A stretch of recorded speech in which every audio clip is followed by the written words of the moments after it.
Hello दोस्तों, कैसे हैं सब। स्वागत है आप सभी का कॉमिक वर्ल्ड चैनल पर। तो चलिए दोस्तों, शुरू करते हैं राज कॉमिक्स में भोकाल सीरीज की अगली कॉमिक्स तिलिस्मा। भोकाल की शादी हुए 2 दिन बीत चुके थे, लेकिन विकासनगर की रौनक में कोई कमी नहीं आई थी। जगमगाते दीप राजधानी के हर भवन से अंधेरी रात के अंधकार को दूर भगा रहे थे। लेकिन एक भवन ऐसा भी था जिस पर अभी भी अंधकार व्याप्त था, और यही बात प्रमाणित प्रमाणित करती थी कि इस भवन में मौजूद व्यक्तियों के दिलो दिमाग में घर रात के अंधकार से ज्यादा अंधेरा घर किए हुए था। राज्य के तमाम प्रमुख व्यक्तियों और माननीय दरबारियों, मुझे इस बात का अत्यंत खेद है कि राजा विकास मोहन की हत्या के पश्चात विकासनगर राज्य की बागडोर संभालने वाला कोई नहीं। राज्य का सारा भार रानी मोहिनी के उन कमजोर कंधों पर पहुंच गया है जिनको भोकाल, तुरीन, शूतान जैसे विदेशियों ने सहारा दिया हुआ है। रानी उनको अपना सब कुछ समझने लगी है। इसका प्रत्यक्ष प्रमाण है अभी हाल में हुई भोकाल की शादी, जिसमें विकासनगर की प्रजा के गाढ़े खून पसीने की कमाई को पानी की तरह बहाया गया। सज्जनों, अगर रानी मोहिनी उन विदेशियों पर इसी तरह मोहित रही तो वह दिन ज्यादा दूर नहीं जब भोकाल इस राज्य का राजा होगा और हम सबको एक विदेशी के अधीन होकर जीना पड़ेगा। लेकिन इस समस्या का हल क्या है? एक ही हल है, इसका राज्य का उत्तराधिकारी हम में से ही कोई एक बने। हम में से कौन? किसमें है राजा बनने की योग्यता? मुझ में। विकासनगर के राज सिंहासन पर बैठने के सभी गुण हैं मुझ में। मैं दिवंगत राजा विकास मोहन का बड़ा भाई विवेक मोहन हूँ, इसलिए मैं अपने छोटे भाई के साथ बाद राज्य का उत्तराधिकारी भी हूँ। आप सब इस राज्य की प्रजा का प्रतिनिधित्व करते हैं, इसलिए आप मुझे अपना राजा मान लें। सभी एक ही स्वर में कह उठे, हम आपको विकासनगर के राजा के रूप में स्वीकार करते हैं। शैतानी चमक दौड़ गई उसकी आंखों में। धन्यवाद। आप सबकी सर्वसम्मति से कल भोर होने से पहले ही मैं राज सिंहासन पर आसीन होऊंगा। इधर विकासनगर के भाग्य का निर्णय हो रहा था, जिससे उसके वे रक्षक बेखबर थे जो इस समय जंगल में स्थित रहस्यमयी महल तिलिस्मा में मौजूद थे। रात्रि का दूसरा पहर चल रहा है। अब खेल छोड़कर निंद्रा की सोची जाए तो कैसा रहेगा? आजकल तुम समय का काफी ध्यान रखने लगे हो मित्र भोपाल। पहले तो रात रात भर हमारे साथ अति क्रूर की बात काटकर चुटकी लेता हुआ बोला शूतान। अब अपना मित्र विवाहित हो गया है। विवाहित व्यक्ति अगर समय का ध्यान नहीं रखेगा तो उसकी मुसीबत हो जाएगी। बिल्कुल। वैसे तुम्हारी यह मुसीबत तो दोहरी हो जाती होगी, क्योंकि तुम्हारी तो एक नहीं दो दो पत्नी हैं। भोकाल की इस चुटकी पर बुरी तरह झेप कर रह गया शूतान। अब शूतान वहां एक पल भी नहीं रुका। अच्छा मित्रों, शुभ रात्रि, मैं चलता हूँ। तुम दबाकर भाग खड़े हुए तुम तो। जाने दो भाई, जिसकी दो दो पत्नियां हो वो ऐसे ही भागते हैं। फिर भोकाल और अतिक्रूर ने भी एक दूसरे से विदा ली। अच्छा मित्र, शुभ रात्रि। शुभ रात्रि। दोनों अपने अपने कक्ष की तरफ चल दिए। शीघ्र ही भोकाल अपने कक्ष में था, जिसमें तुरीन उसकी प्रतीक्षा में मौजूद थी। काफी देर लगा दी।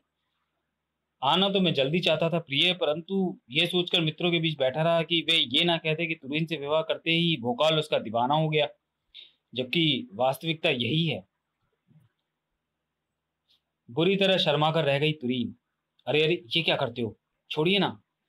छोड़ने के स्थान पर भोकाल ने तुरीन को बाहों में उठा लिया। छोड़ना होता तो सारे समाज के सामने तुम्हें अपनी अर्धांगिनी ना बनाया होता। अब तो मृत्यु के पश्चात ये साथ छूटे तो छूटे, तब भी नहीं छूटेगा। हम दोनों को अलग करके मृत्यु भला पाप की भागीदार बनना कहाँ चाहेगी?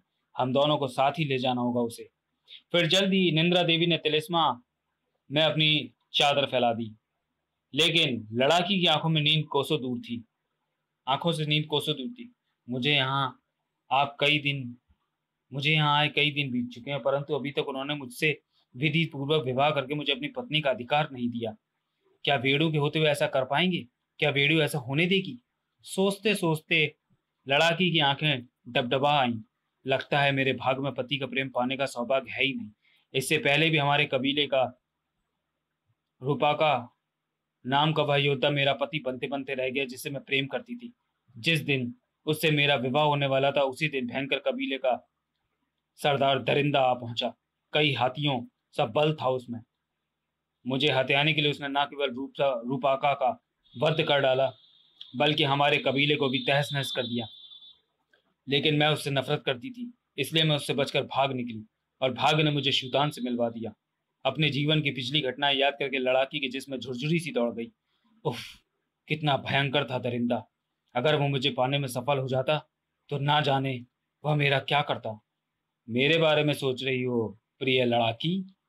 उस अत्यंत भारी आवाज को सुनकर चौंकी लड़ाकी, जो आवाज की दिशा में पलटी तो आश्चर्य से उछल कर रह गई। लो, मैं आ गया तुम्हारा प्यारा दरिंदा। लड़ाकी की मानो सांस ही रुक गई थी, जबकि इधर धौंकनी की भांति चल रही थी वेणु की सांसें। ओह नहीं पिताजी, जबरदस्ती ना कीजिए, मैं आपके साथ नहीं जाऊंगी। तुम्हें जाना ही होगा वेणु, हमारा सेवक गुर्रा तुम्हें लेकर ही जाएगा। उफ, ये कैसा भयानक सपना था। ये सपना नहीं, वास्तविकता है पुत्री। हम तुम्हें वास्तव में ही लेने आए हैं, और अब तो तुम्हें हमारा साथ चलने में कोई आतंकानी भी नहीं करनी चाहिए, क्योंकि अब शूतान ने लड़ाकी के साथ विवाह करने का निर्णय भी ले कर लिया है। नहीं नहीं, मैं आपके साथ नहीं जाऊंगी, चलना तो तुम्हें पड़ेगा ही। गुर्रा, पकड़ कर ले चलो इसे। गुर्रा के आगे बढ़ने से पहले ही उछली वेणु। दुष्ट गुर्रा, मुझे छू भी नहीं पाएगा। लेकिन गुर्रा ने वेणु को अपने तक नहीं पहुंचने दिया। ठोक! आ! चीखती हुई एक तरफ गिरी वेणु। इसी के साथ अभी तक सोया शूतान एक झटके से उठ खड़ा हुआ। वेणु! वेणु की तरफ देखते ही वह हैरान रह गया। मैं तुझसे शक्ति से नहीं जीत सकती दुष्ट, लेकिन अपनी चमत्कारी बांसुरी से इतना नचाऊंगी तुझे कि तेरी सारी शक्ति धरी की धरी रह जाएगी। नाचते नाचते पागल हो जाएगा तू। आए, ये वेणु को क्या हो गया? कक्ष में तो कोई नहीं दिख रहा, फिर ये किसे बांसुरी बजाकर पागल कर देने के लिए कह रही है? मैं बताऊं? कौन? अरे तुम तो वही हो जिसे मैं अभी कुछ क्षणों पहले अपने सपने में देख रहा था। सपना वास्तविकता में कैसे बदल गया? यहाँ वेणु और शूतान का सपना हकीकत में बदल गया था। इधर भय से काला पड़ा हुआ था पीकू पकौड़िया का चेहरा। भयभीत हिरनी से इधर उधर देख रही थी वह। तभी जाग गया अति क्रूर। क्या हुआ पीकू? मुझे भय लग रहा है अतीक। भय? किससे? उन प्रतिमाओं से। मुझे अभी अभी लगा 2 प्रतिमाएं जीवित हो गई हैं और उन्होंने तुम्हें दबोच लिया। तत् पगली, अतिक्रूर की पत्नी होकर मात्र संभावना से भयभीत हो गई। कहीं ऐसा होता भी है कि पाषाण की कोई प्रतिमा जीवित हो उठे? चलो आराम से सो। अतिक्रूर की बात पूरी होने से पहले ही भयभीत पीकू के कंठ से एक चीख उबल पड़ी। अतीक, वो देखो अतीक, वे पाषाण के योद्धा जीवित हो रहे हैं। ओह, हमारा सोचा साक्षात हमारी आंखों के सामने प्रकट हो गया। वे योद्धा अब हमारी तरफ बढ़ रहे थी। अब वो क्या करेंगे? पीकू को उसके प्रश्न का उत्तर मिल गया। ओ अतीक, ये तो तुमसे युद्ध करने लगे हैं।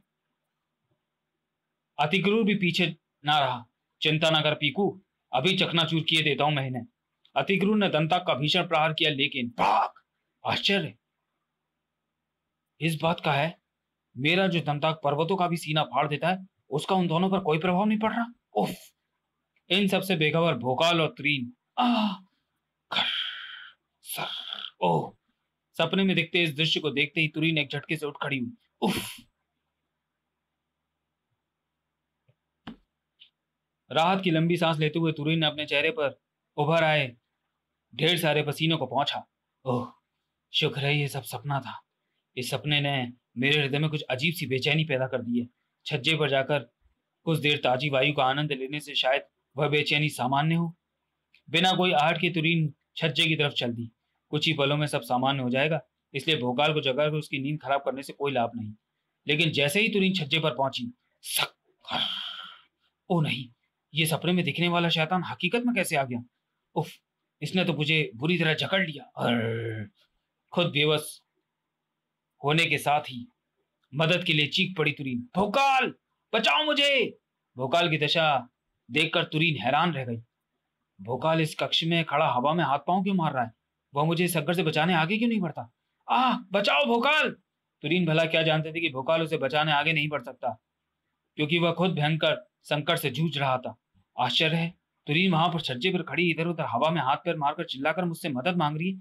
मेरे विचार से मदद की आवश्यकता उसे नहीं, मुझे है, क्योंकि मैं शैतान के शिकंजे में बुरी तरह जकड़ा हुआ हूं और यह नहीं समझ पा रहा हूं कि कुछ देर पहले दिखा सपना हकीकत में बदल गया है या वह सपना नहीं हकीकत था। भोकाल और तुरीन अपने को बचाने के लिए कुछ नहीं कर सकते थे। तो चलिए दोस्तों, वीडियो को यहीं समाप्त करते हैं और मिलते हैं तिलिस्मा के दूसरे और अंतिम भाग में अगले वीडियो में। तब तक के लिए धन्यवाद।